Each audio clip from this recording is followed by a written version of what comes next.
Exilia,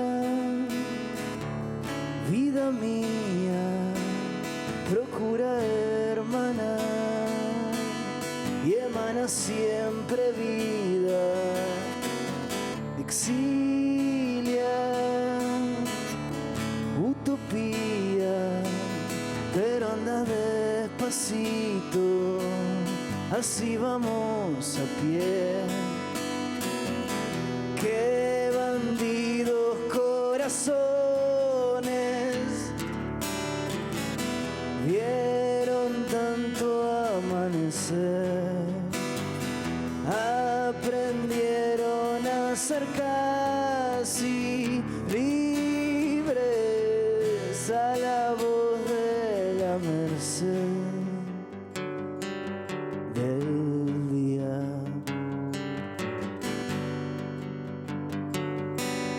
Del día.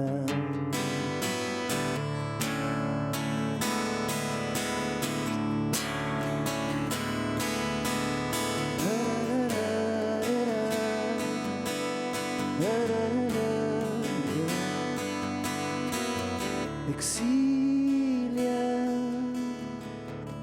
he pensado al borde del horizonte, serás mi libertad.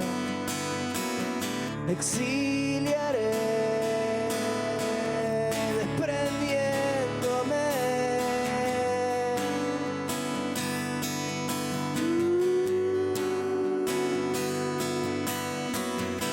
Qué bandidos corazones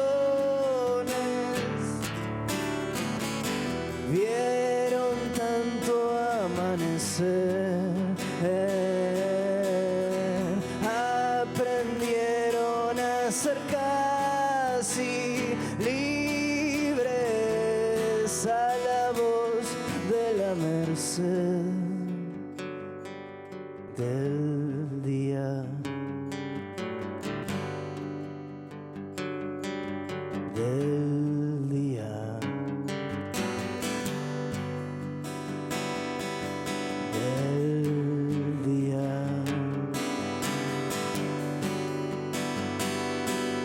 Del día, un nuevo día, un nuevo día, un nuevo día.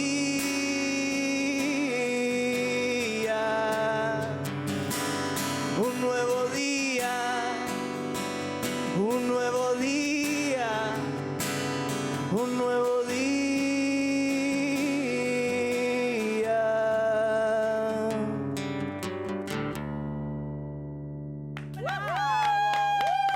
¡Qué lindo! ¡Qué maravilla! Muchas gracias.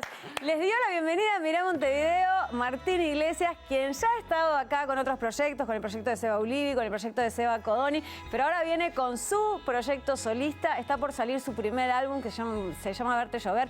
En un ratito vamos a estar conversando con él sobre este álbum y le doy la bienvenida a Mariana Olivera, que hoy me está acompañando. Otra vez, qué placer estar por acá, Noé querida. Hola a todas y todos. Le mandamos un besazo a nuestra compa Lucila, que está con unas nanitas que ya muy pronto va a volver a estar acá con nosotros, así que sabremos cumplir. Exacto. Esperemos.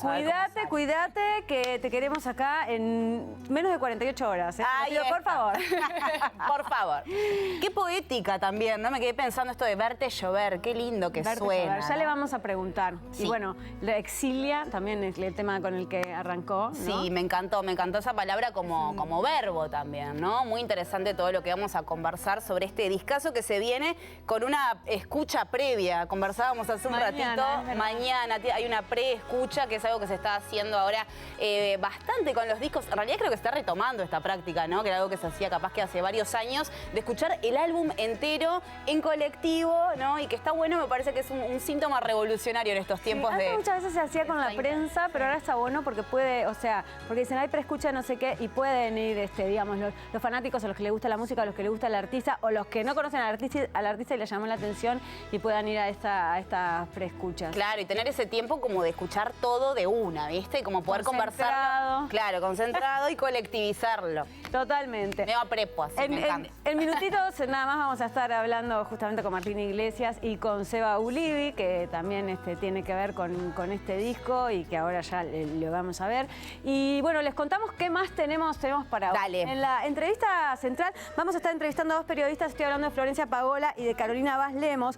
¿Por qué? Porque hay un capítulo que se llama Che, me dejan abortar, que es un capítulo que está dentro del proyecto Entre la Marea, que son diálogos e historias sobre el acceso al aborto en América Latina. Sí. Entonces este es un capítulo que tiene que ver con Uruguay, pero que está muy bueno porque a pesar de que Uruguay es uno de los pioneros en lo que tiene que ver con la ley del aborto en Latinoamérica, lo toman desde el lado del aborto y la salud mental, ¿no? ¿Cuánto está, digamos, la salud mental ahí involucrada en lo que tiene que ver con Sí.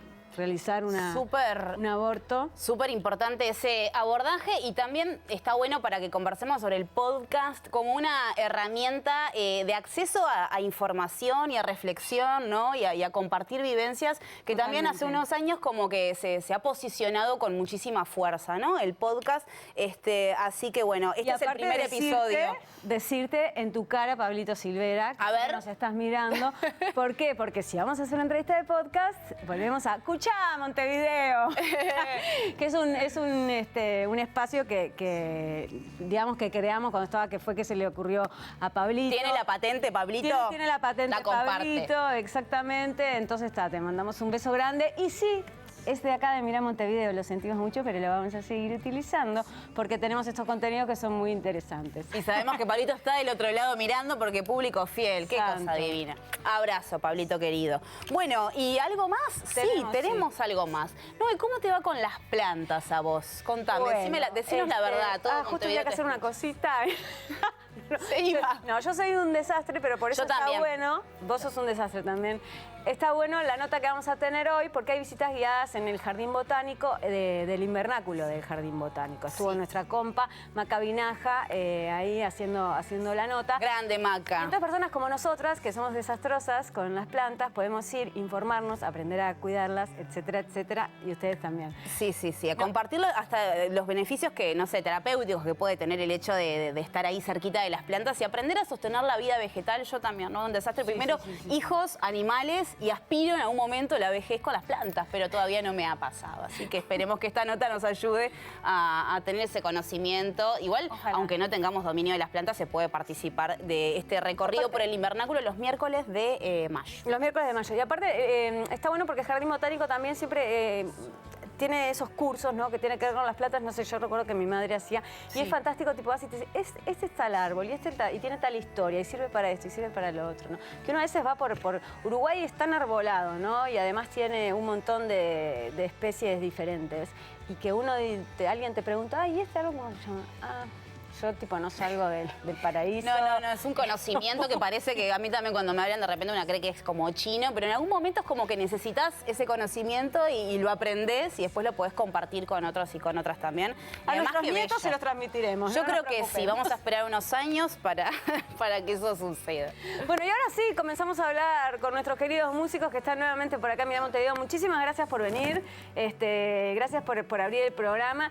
Y bueno, Martín, siempre te tuvimos acá así como guitarrista, acompañando. Siempre como intérprete, ¿no? Claro. Exacto. Y ahora venís con tu proyecto solista como compositor en este disco que sale el miércoles, Verte Llover. Verte llover, sí. Contanos un poco cómo fue en un momento, calculo que componés hace tiempo. Compongo desde muy chico, es más, en el disco hay una de las composiciones la música salió cuando tenía capaz que 14 años, 15 años. Dice es muy chico y ya es muy chico, Bueno, ¿no? O sea lo que será. Ese es el problema. No, pero bueno, después de mucho tiempo venir juntando músicas y bueno, eso, compartir con mucha gente, encontrar no solo en la experiencia, sino también en esas cosas que fueron perdurando, ¿no? Ideas que fueron quedando y que de todas maneras sonaban todavía en mí, bueno, un día disponerme y decir, vamos a hacer un disco. que en realidad es lo que vengo haciendo. También es una cosa de nunca parar de tener proyectos, ¿no? Entonces, eso, si no estaba con una cosa, estaba con otra, hasta que en un momento, pandemia, y bueno, no tengo nada, perfecto, es mi momento. Ya está. Bueno, sos de los que le sacó rédito poético y artístico a la pandemia, entonces. Un poquito, sí, te diría que el disco nace un poco de toda esa cosa del encierro, mismo cuando digo exilia, vida mía, procura hermanar y emanar siempre vida, es como la sensación que me lo estoy cantando a mí mismo, ¿viste? Che, acordate que hay que salir y bueno, motivarse a romper un poco ahí bueno, en ese momento el encierro, que era romper un poco con esa barrera incluso emocional, lo pesado que era no poder conectar con alguien, no poder estar ahí. Nada, la composición ahí ayudó pila y bueno, que ahora nos encontremos cantando las canciones y todo, me parece. Es como un momento casi opuesto a ese de la Claro, pandemia, ¿no? Como de estar súper adentro, ahora compartirlo con todas y todos. ¿Un poquito nervioso o cómo lo vivís? Sí, pero ahora ya con la tranquilidad de que el trabajo ya está hecho y es solo soltarlo, ¿viste? Un poco. ¿Y cómo te encontraste ahí en la pandemia, no? Porque obviamente no eras el mismo de los 14 años, has acompañado a varios artistas muy buenos y reconocidos. Bueno, tenés uno al lado que también calculo que ese intercambio también te debe haber ayudado mucho a cómo encarar tus propias composiciones, sí, claro, todos los años con The Taylor's Problems también. Sí, bueno, desde no solo la experiencia en bandas, compartiendo, bueno, con Cevita, viste, yo creo que nunca había tocado una canción en 7/4 hasta que cayó Cevita, que me dijo, mira tú esta canción. Y ahí empezar a mucho juego, viste, en lo que es, bueno, en sus canciones, en las canciones de los Problems, en las canciones del Codoni, las canciones de los Perros de Rocha, en su momento de La Hoja en la Rama, de todos esos proyectos me fui quedando con algo, viste, que bueno, que también en algún momento proponer alguna de estas canciones, incluso que está para el disco, proponerlas a uno de esos proyectos, como Los Perros o La Hoja, y que en una votación democrática no queden, ¿viste? Entonces, esas cosas en el tiempo, encontrar también la experiencia de haber ido a grabar, ¿no? Con los Problems, haber ido a grabar a distintos lugares, a Argentina, grabar con Ale Vázquez, pensar en, bueno, la función del productor, también de ahí que lo llamo a Cevita, por una cuestión de, tenía como muy claro lo que yo quería en mis composiciones, pero no tenía claro cómo se podía llegar a escuchar de afuera. Entonces en un momento yo estaba que literalmente le digo, Seba, por favor, necesito acá que me digas qué está pasando, ¿está? Entonces ahí vino Cevita y me ayudó. Ay, qué lindo. Bueno, Seba, ¿cómo recibís todas estas flores? ¿Cómo fue producir este álbum?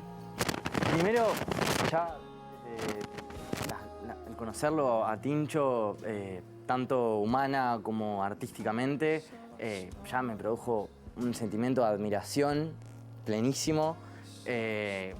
Cuando él viene y me marca esto y me dice, che, quiero que produzcas esto, mi primera respuesta fue, che, no, yo no puedo hacer esto, llamá a alguien que pueda hacerlo mejor que yo no puedo hacer esto. Y también a partir de esa misma conversación fue que a mí esto me terminó alentando y ayudando a embarcarme en un nuevo autoaprendizaje desde el amor, desde la admiración a Martín, a su trabajo, a entender cómo las canciones no solo tenían una historia, sino que además una necesidad muy fuerte de salir, porque imagínate, emociones cargadas en una libreta desde los 14 años, pasando por 1000 bandas, era imposible, fue imposible para mí no llenarme de orgullo y de ganas de compartir esto, y va a estar buenísimo. Ahora cuando salga va a ser espectacular. Hay otro compositor que también tuvo que ver con el disco, que es Garo. Garo trabajó hicimos un taller de letras con él. En realidad yo le llevé las letras y con él fue como más una edición y corrección de las letras, que eso estuvo buenísimo porque también gracias a él fue como que le terminé de cerrar como la unidad conceptual, ¿no? Del disco, como la columna vertebral de lo que habla, el llegar al verte llover en realidad, no fue hasta que, bueno, eso con Cevita que le digo, verte llorar, y me dice, no, verte llover. Y eso era parte de una letra que manejábamos con Garo también, entonces, nada, como ahí cerró también todo. Garo ya había laburado con el Seba Codoni, yo había visto el laburo que había hecho con él, y me parecía que era por ahí también. ¿viste? Bueno, con el padre de Cevita, Fernando también, trabajando las voces. Es un disco que yo vengo de cantar a los gritos pelados, ¿viste? Rock and roll, y es un disco que de repente tiene, bueno, una cosa más milonguera, un canto, una interpretación más aireada, que a mí en su momento me costó mucho. Entonces, como que hay una transición, hay una renovación de identidad en la composición y qué sé yo en qué más. Como una confluencia de géneros ahí. Sí. Qué lindo esto del verte llover. ¿Qué nos puedes decir de ese concepto para vos? Que es medio polisémico, ¿no? Como que refiere a varias cosas. Sí, en la canción en la que lo menciona, que es Ignífugos, el nombre del tema, es una canción que habla de la herida directamente, esa canción la escribimos con Seba, que habla directamente de la herida que para nosotros es tener, por ejemplo, padres, ¿no? Unas masculinidades, generaciones viejas que no pueden llorar, ¿viste? El no poder llorar. Entonces, el verte llover es realmente decirte, che, te quiero ver soltar ahí un poco eso, ¿no? ¿Qué está pasando? Y bueno, con Cevita ahí tocar un poco la llaga de lo que significa eso, ponernos en nosotros también en ese lugar y ver cómo nosotros, si somos personas que podemos llorar, ¿no? Y bueno, de ahí a partir de todo lo que desprenden las otras canciones, me parece que todas pasan por un lugar de ahí de que hay algo que se quiebra, hay algo que quiere, ¿viste? Renacer de alguna manera, recomponerse, relajarse también. Y sanar. Y sanar Qué principalmente. bello. ¿Cuánto para aprender de las generaciones más jóvenes? Por favor. Mira, cállate. No hago la mayor. No te hagas la mayor. Mira, te lo agradezco igual, gracias. Chiquilines, muchísimas gracias por estar acá. Recordamos que mañana está la preescucha, que va a ser... La preescucha en el Hormiguero Bar, las entradas están a 200 pesos y después el miércoles, si no van a la preescucha, el miércoles ya queda subido el disco en todas las plataformas. Así que bueno. Genial, y ahí se abre un recorrido que me imagino que bueno, quedará. Habrá que hablar y que escuchar. No se lo pierdan, va a estar buenísimo ese disco. Qué genial. Bueno, ya lo tendremos nuevamente por acá cuando lo presentes en vivo. Bueno, nos vamos a la pausa con Intérprete. Divino. Gracias por venir.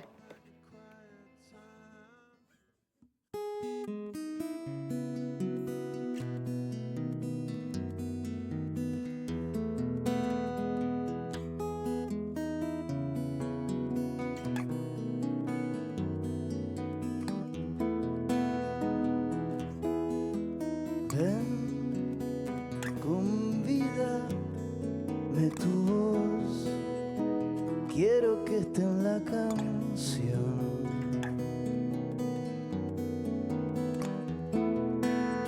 Que traigo desde el firmamento, aprendida en el tiempo.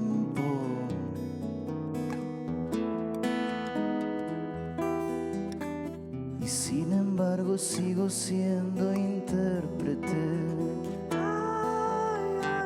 de lo que el cielo deja ver. Y sin embargo sigo siendo intérprete.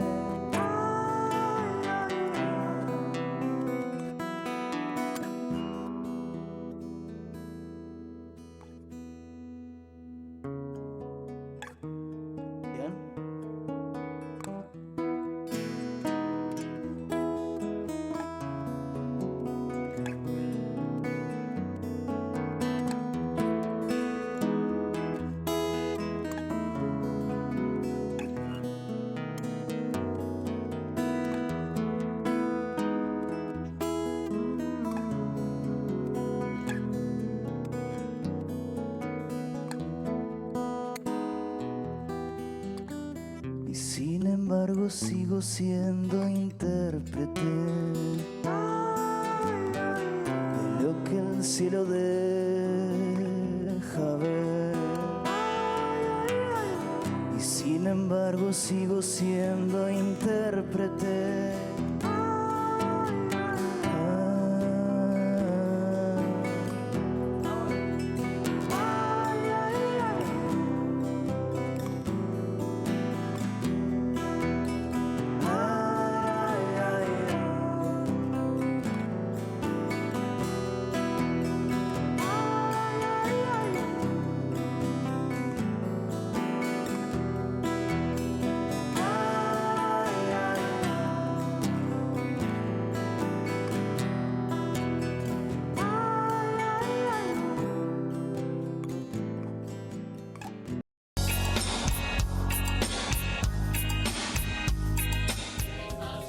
Presenta FENAPES. Compromiso 6+1 para la educación pública. Y como les contábamos al principio, si quieren saber de plantas, de botánica, de flora de nuestro país, está buenísimo lo que se viene porque todos los miércoles en el Jardín Botánico va a haber visitas guiadas y así que ahora se van a enterar un poco más de qué van a tratar estas visitas. A ver.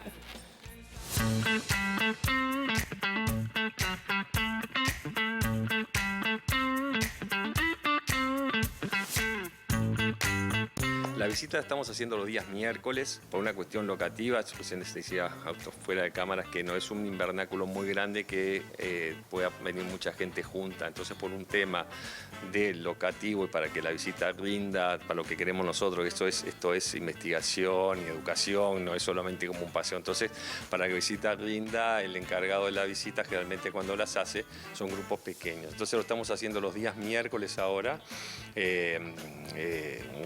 Los grupos van viendo las diferentes características de la planta. Lo que pueden ver acá es la parte de producción, cómo se hace la reproducción de las distintas especies de plantas, las plantas madres que se usan para sacar los gajitos o las hojas. Ahora vamos a ver cómo se pueden hacer. Y este es el lugar central donde están las plantas más grandes, las más destacadas, especies que son por supuesto tropicales, ¿no? El invernáculo este es con la función que tuvo cuando se trajo al país en la década del 20, en el 26, 27 llegó de Francia la estructura. Antes era de vidrio, bueno, tiene todo policarbonato nuevo, por suerte pudimos cambiarlo todo, está muy lindo. Calefacción, tiene una caldera de gas que calienta unos caños galvanizados, hierro galvanizado, que como una losa radiante mantienen toda la temperatura media acá es de 16 a 20 grados. En verano hay que ponerle malla sombra, eso porque la temperatura aumenta muchísimo. Es como estar, no sé, en Barranquilla al mediodía acá adentro, nos transpiras mucho, incluso la gente que trabaja acá tiene que estar también tomándose su tiempo de salida, no puede estar permanentemente muchas horas acá por ese tema.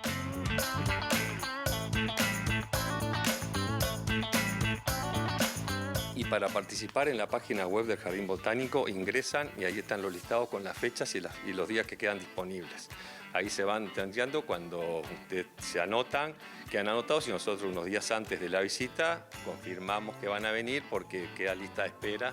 Los cupos se llenan bastante rápido, la idea es en el futuro tener más visitas, pero por una capacidad locativa y de técnicos que estamos trabajando en esto, empezamos con este sistema ahora. Pero la idea es poder venir más visitas, más días, incluso no solo los miércoles, porque después el Día del Patrimonio, anoche los museos, días especiales, también se funciona. Bueno, estamos ahora en la Feria de Plantas. Todos los años se hacen varias ferias de plantas en colaboración con ABO, con la Asociación Amigos del Jardín Botánico.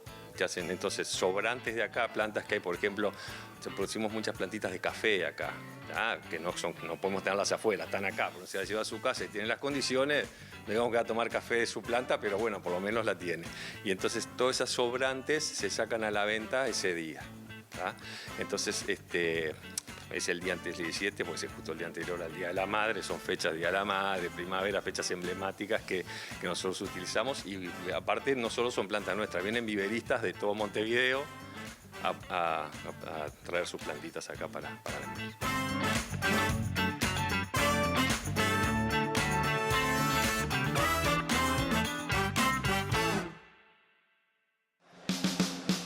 Una hermosa oportunidad para seguir conociendo lugares mágicos, maravillosos, naturales de nuestra ciudad. Quedan algunos cupos en la última visita al invernáculo en mayo, la del 28, así que se pueden comunicar ahí por el mail y por las redes. Y ahora sí, es momento de nuestra entrevista central y tenemos el honor de recibir a Flor Pagola y a Carolina Vaz por un podcast muy necesario, creo yo, me permito como desde ya decir, muy necesario conversar de estos temas, hacerlo en televisión. El tema es aborto, es un podcast sobre el aborto que se llama Entre la Marea y que acaba de sacar su primer episodio, que tiene que ver... podcast, yo te voy a proponer que claro, forma parte de nuestro queridísimo espacio Cucha Montevideo. Me va a enojar, que Pablo. ya le pasamos el crédito a nuestro creador, fundador de este espacio, Pablo Silvera. Te mandamos besitos porque ya sé que estuviste escribiendo. Me encanta que estés ahí mirándonos. Capo total, vamos a verlo. Viene un nuevo capítulo después de un tiempito de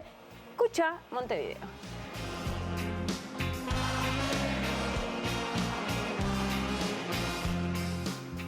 Ahora sí, un aplauso para nuestras invitadas. Gracias por ponerle la voz a este tema tan importante. Nos alegra saber que es un podcast que también cuenta con apoyos del Ministerio de Relaciones Internacionales de Alemania, nada más ni nada menos. Bueno, cuéntanos si quieren cómo surge, ¿no? Entre la Marea. Perfecto, voy. Contás del proyecto, dale. Bueno, Entre la Marea es un proyecto que surge a partir de un medio que yo integro, que coordino con otras colegas. Es un medio latinoamericano que se llama Caja Negra con K. Bueno, y ahí lo que intentamos hacer es contar historias y diálogos que tengan que ver con el acceso a los derechos sexuales y reproductivos de las mujeres y personas gestantes en América Latina y en Europa. Para eso fue que conseguimos estos fondos del Ministerio Federal de Relaciones Exteriores de Alemania. Y bueno, y así fue como se inició. Y bueno, y tiene varias patas. Una es la de los diálogos, que fueron como encuentros con especialistas y demás online. Después otra pata tiene más como la de las historias, que ahí sí tenemos formato podcast y formato historias más de prensa escrita. Y una de esas es la del episodio por el que estamos acá hoy. Che, me dejan abortar. Y bueno, y este episodio, ¿no? Che, me dejan abortar, aparte de esa cosa también como de acá, de uruguaya, ¿no? Sí. Che, que está bueno porque, y ustedes lo dicen en el podcast, que Uruguay es un país pionero en lo que tiene que ver con la ley, pero ustedes abordan la parte de salud mental, que hoy no me salía la palabra, pero es verdad que a veces, ¿no? O sea, sí, una mujer va y puede abortar, pero no está tomada en cuenta todo lo otro que acarrea hacerse un aborto. ¿Cómo es que surge la idea para ustedes de que era importante esa temática en el capítulo que tuviera que ver con Uruguay? Bueno, es un tema que es poco abordado, ¿no? A ver, si bien nosotras en el episodio conversamos con especialistas, investigadoras que trabajan en el tema, y si bien hay mucho recorrido hecho sobre el tema, nos parecía bueno ponerle voz y que tenga un registro sonoro y que se aborde el tema de la salud mental vinculado al aborto, que nosotros contamos al principio del podcast porque arrancamos a producirlo con varias premisas y entre ellas era saber si el aborto producía algún efecto en la salud mental, algún efecto negativo. Tomamos esa premisa en realidad y fuimos a investigar eso porque muchos grupos antiderechos se basan en eso para decir que, bueno, que es una causa enorme de suicidios, que después de abortar las mujeres tienen trastornos. Depresión. Exacto, depresión, o sea, efectos que son totalmente negativos. Y nosotros dijimos, bueno, vamos a ver si están así, por eso nos acercamos a estas entrevistadas. Pero quiero abordar una cosita que me pareció interesante y lo van a notar cuando escuchen el podcast, que vos dijiste, es verdad, el nombre es como uruguayo, ¿no? Es ese che, me dejan abortar, porque es una frase de una de nuestras entrevistadas, pero intentamos darle un carácter más regional o latinoamericano, porque el proyecto es así, es un proyecto de periodismo colaborativo, que la idea es que se pueda escuchar no solamente obviamente en Uruguay, porque es un tema que nos compete a nosotros, sino en toda la región. Por eso también nosotros en el podcast van a ver que explicamos qué es la IVE, cómo es la IVE en Uruguay, cómo fue la legalización, la contextualización de cómo llegamos a este momento, ¿no? O sea, agregar un poco. Claro, bien. Y en ese sentido, ¿qué nos pueden contar? Brevemente, me imagino que es un tema que también da para hablar tanto, ¿no? Pero del contexto latinoamericano en relación al aborto. ¿Cómo estamos como continente en relación a este tema? Y resaltarles lo importante que es conversar sobre esto, sobre un derecho, en nuestro caso, conquistado, pero que no siempre sabemos si va a estar conquistado, ¿no? Hay que seguir ahí conversando sobre esto. ¿Cómo estamos en relación a Latinoamérica? Bueno, nosotras contamos en el podcast que somos además el segundo país en Latinoamérica en que se legalice la práctica del aborto. Fue en octubre del 2012 que se legaliza aquí en nuestro país. Ya otros países han podido avanzar, pero los contextos restrictivos y la penalización a mujeres a lo largo de América Latina es muy grande. Son diferentes realidades, diferentes momentos, pero en algún punto nos une a todas esa situación. Y una de las cosas que nosotros hablamos también muchísimo con una de nuestras entrevistadas, que es Liliana Brazincas, que fue hasta hace muy poco directora de la organización Mujer y Salud, MISU, nos explicaba que nuestra ley, si bien ya tiene 10 años y fue una ley que en su momento estuvo muy bien, ahora es una ley que está rezagada, ¿no? Es un poco lo que nos contaba ella. Exactamente. Yo creo que en ese sentido está como bueno también ver esto, ¿no? Porque todavía tenemos en América Latina, por ejemplo, Centroamérica y El Salvador, por ejemplo, es como un país en el que podés llegar a tener por un aborto espontáneo más de 30 años de cárcel, por ejemplo. Está sumamente penado. Ahí tenemos un caso súper importante, que es el caso de Beatriz, que es un caso que llegó a la Suprema Corte de Justicia de ese país y ya también escaló al exterior, porque ella lo que quería era también acceder a un aborto porque tenía problemas de salud y no se lo permitieron, y bueno, y falleció el bebé y demás una vez que nació.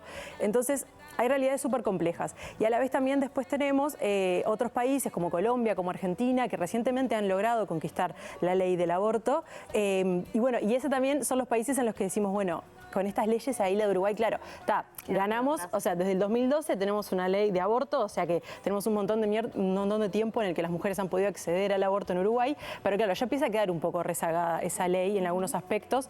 Bueno, la sociedad civil organizada lo que plantea es que tenemos, por ejemplo, los plazos, porque hoy en día en Uruguay vos podés acceder a un aborto legal si tenés hasta 12 semanas. 12 semanas y 6 días para hacerlo, ¿no? En el caso de que es violación son 14 semanas y en el caso de que haya un problema con la salud de la mujer o inviabilidad fetal, no tiene plazo. Entonces, claro, ahí vos, por diferentes circunstancias, puedes tener un montón de gente que quede afuera de esos plazos, ¿no? Por diferentes razones. Después, por ejemplo, también tenés a las mujeres migrantes en Uruguay, que hasta que no tengan un año de residencia en el país, mujeres y personas gestantes, no pueden acceder al aborto. Ahí tenés otra cantidad de gente que también puede quedar afuera. Y bueno, y después ahí vas teniendo diferentes contextos también, ¿no? Hay contextos que son restrictivos, que es un poquito lo que nosotras intentamos también, o fuimos a investigar, porque cuando nos preguntamos, bueno, ¿por qué el aborto puede afectar, o puede el aborto afectar a la salud mental de las personas que lo practican? Y en realidad lo que nos decían las especialistas es no con efectos duraderos, o sea, y eso es esa desinformación que traen estos grupos antiaborto, o sea, no es así, y la literatura eso ya lo explica y ya lo advierte, pero bueno, lo que sí podemos tener es, lo que se habla como un duelo leve, ¿no? O sea, algunas especialistas hablan de eso, que es, bueno, es un proceso, es muchas veces una decisión difícil que hay que tomar y que, bueno, pero hay que pasar como un poco por ese duelo, no es como que lo que te dicen es, bueno, no hay que hacer como que no pasó nada, ¿no? Eso por un lado, pero lo que nos decían es que lo que sí puede afectar realmente a la salud mental a largo plazo, primero es llevar adelante un embarazo que no deseas, por ejemplo, ¿no? O sea, un embarazo de que no puedes llevar a cabo por diferentes circunstancias, eso sí puede afectar la salud mental a largo plazo. Y lo otro son los contextos restrictivos, o sea, cuando las personas deciden abortar en un contexto en que no te lo permite. Por ejemplo, en esto de El Salvador que les decía, ¿no? O sea, ya con penas muy altas, o también cuando el aborto es estigmatizado de alguna forma. Bueno, ustedes dan el ejemplo del caso de Mercedes. Sí, de Noemí. De Noemí Olivera. Noemí, que ella quería abortar y el Claro, nosotras fuimos a buscar... padre del niño. Exacto, sí.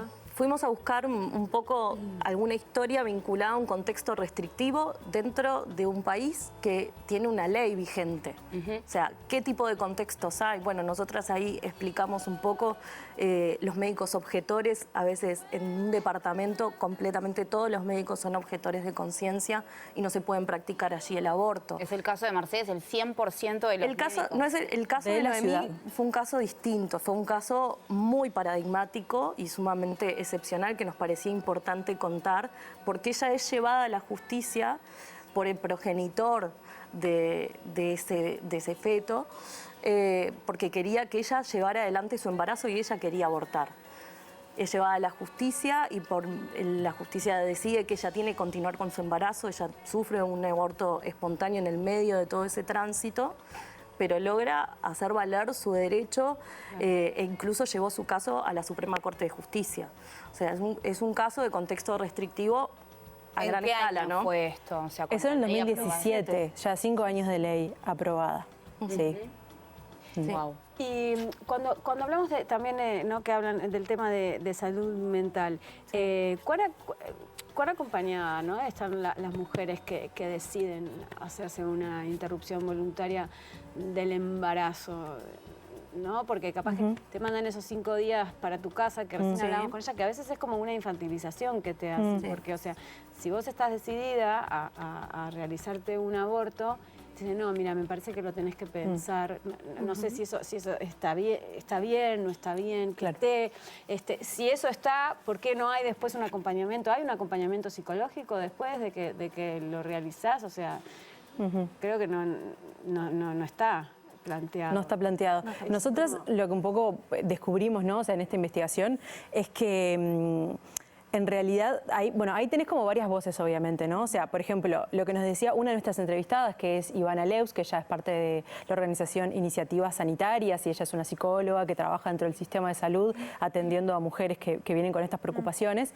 Ella lo que decía, bueno, por ejemplo, para ella contemplar la salud mental, ya el hecho de que vos puedas ir a un lugar con el deseo de realizar un aborto y lo puedas ejercitar y puedas hablar con alguien que te escucha, que no te juzgue, que te permita hacerlo, eso para ella ya es salud mental, ¿no? O sea, y eso es una base súper importante que la tenemos del 2012 y eso hay que reconocerlo porque es una realidad. Después, cuando empezás a hablar con otras personas, otras especialistas y demás, que bueno, obviamente que ahí en el podcast, en el episodio lo pueden ir viendo, aparecen otras voces, ¿no? Cuando dicen, bueno, en realidad... por ejemplo, la misma Noemí cuenta que su caso fue que a ella le dieron la medicación, le dijeron, bueno, esto es así y así, y lo que dice ella, ¿no? De su forma es como, bueno, y anda para tu casa y arreglate como puedas, ¿no? Esa es la forma en la que ella lo expresa. Y bueno, y ahí sí, hay varias especialistas, incluso gente también que da su propio testimonio, que dice que los 5 días te genera medio como esa locura de decir, tengo que estar 5 días en mi casa así, esperando, ¿no? Para algo que ya tengo la decisión totalmente tomada, que ya sé qué es lo que quiero, que tengo que decir, es como esta espera, ¿no? Que es medio como una locura hay gente, ¿no? Que dice que le ha pasado eso.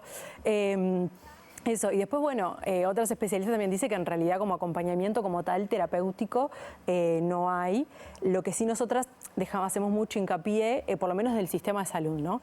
Lo que hacemos mucho hincapié es que es bien interesante ver estos procesos, que incluso también se han dado en toda América Latina y es como bien interesante poder verlo, que son los grupos de acompañamiento o redes de acompañamiento de aborto. Acá en Uruguay está la organización Las Lilas, que hace parte de MISU también, que recién la nombramos, que bueno, que son básicamente mujeres, muchas veces feministas, organizadas, que lo que hacen es como salir a dar ese acompañamiento que por ahí desde el sistema de salud no está, ¿no? Entonces, y ahí con ese acompañamiento es asesoramiento, información y más un acompañamiento emocional y de continentación por esas personas que están pasando por ese proceso que no siempre es fácil.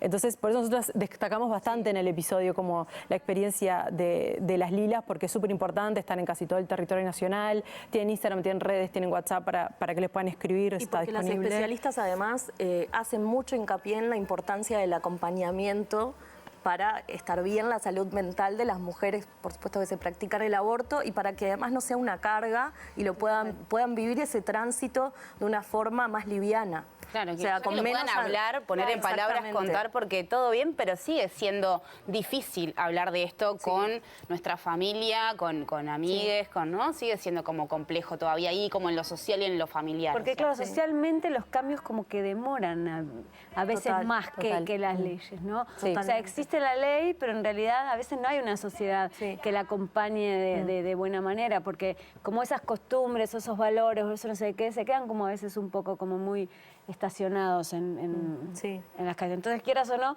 yo qué sé, alguien que va a practicarse un aborto, viste, siempre es tipo, vas como, no, bueno, voy a practicar un aborto, ay, estoy haciendo algo bien, estoy haciendo... No, siempre tenés esa duda, por más decidida que estés. Sí, incluso las redes de acompañamiento también dicen, a veces hay gente que llega preguntando, me quiero hacer un aborto, no sé a dónde ir. Cuando tenés, ¿no? Como en un país en el que el aborto es legal y que sabes que cualquier policlínica que vayas, cualquier mutualista, o sea, te tienen que atender y te tienen que dar la información que necesitas.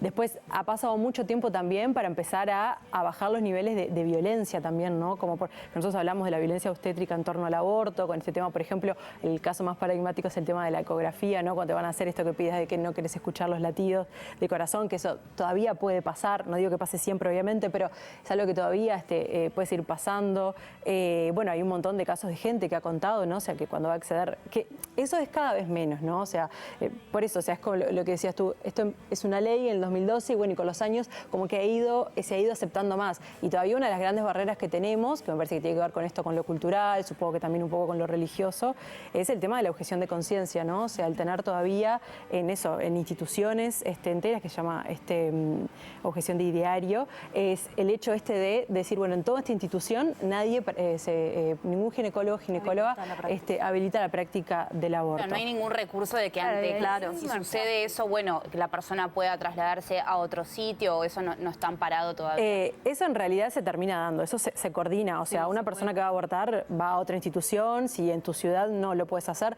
vas a ir a otra ciudad.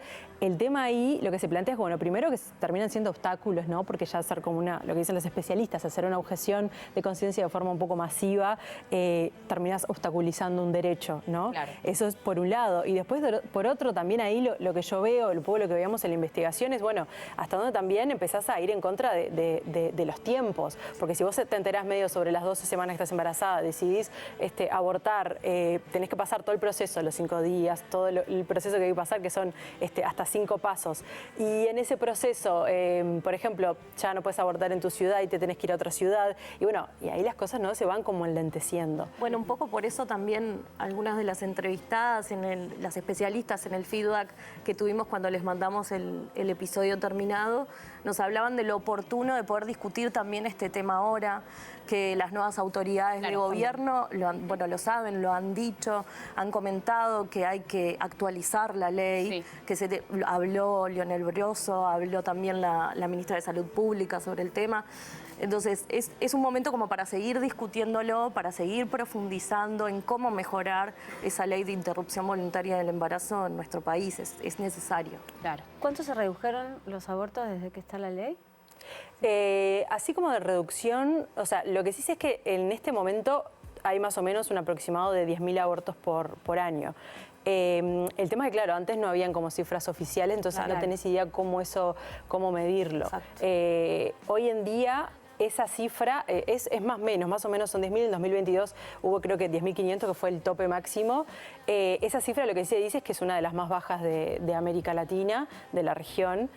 Bueno, y eso entre otras cosas también, ¿no? Nos ha llevado también a tener casi que 0 muerte materna por aborto, que ese es un dato súper importante también. Que interesante lo que cuentan ahí en el podcast, que en 2002 era el aborto la primera causa de era la muerte primera materna. causa. Ahí va. Sí, no, a mí eso, yo por ejemplo Eso fue impactante. No me lo acordaba como tal, ¿no? Entonces cuando fuimos a hablar con las especialistas, que son Alejandra López, es la que nos cuenta de la Facultad de Psicología. ¿Qué es ahora, digo? Sí, claro. Total, decía, las mujeres, había casos de mujeres que fallecían por infección por sepsis esposadas en las camillas del sanatorio. O sea, es como... Sí. O sea, y eso es lo que está bueno también de poder hacer como esta revisión y de volver a hablar estos temas, saber que hace nada estaba sucediendo eso, saber de que eso pasaba en este país, que es parte de nuestra historia muy, muy reciente, digamos, muy presente. Y bueno, y como decías vos al principio, ¿no? O sea, esto de los derechos nunca están conquistados del todo, ¿no? O sea, porque nosotros ahora por ahí capaz que las nuevas generaciones incluso dan como el aborto como algo sentado. Bueno, pero cuando empezás a escarbar y empezás a mirar en la región y empezás a ver todo lo que pasa, es como, bueno, no, esto hay que cuidarlo, siempre hay que cuidarlo. Sí, hablar de esto, por eso está tan bueno que este podcast exista. ¿Nos pueden spoilear un poquito de los próximos episodios? ¿Qué temas dentro del gran tema van a tratar? Sí, después los próximos tenemos 2 más que todavía no han salido.